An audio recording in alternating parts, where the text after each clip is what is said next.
Jesus. Let's get started.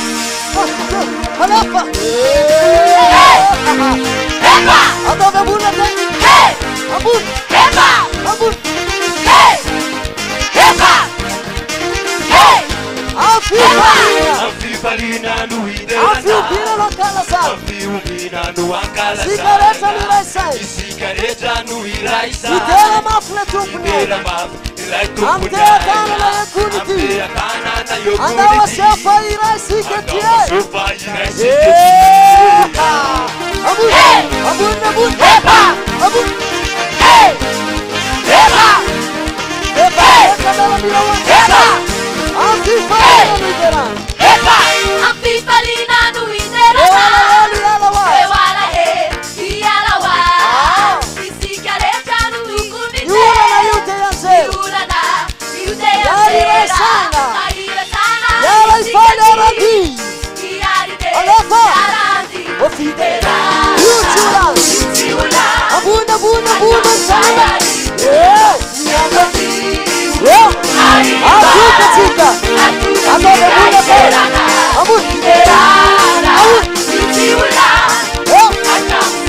Itu ya kan. Nyangati. Amiwa. Atuka tika. Let's go. Hey! Aha. Epa! Hey! Epa! Hey! Epa! Ando buna tan. Afifali. Amfipalina no iderana. Ewala ye. Ewala he, iyalawa. Sigareta. Sigareta no Tukunite. tukunite. Yura na yute yanse. Yani resani siketi. Yara ifali aradi. Fidera. O fidera. Abuna buna buna. Ando buna buna. Lefal. Abun. Amiwa.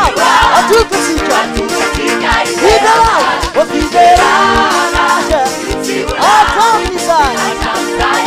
Yandrodu. Amiwa. Atuka tika. Let's get started.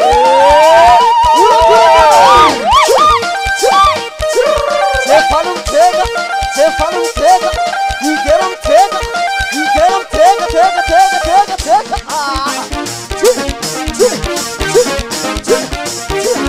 Abun. Aha. Fidera. Yuchuna. Asamiza. Anthony. Aniwab. Atuka tika. Let's get the fidera. Asamiza. Anthony. Aniwab. Atuka tika. Alefa. Yes, sir. Fidera na makuta.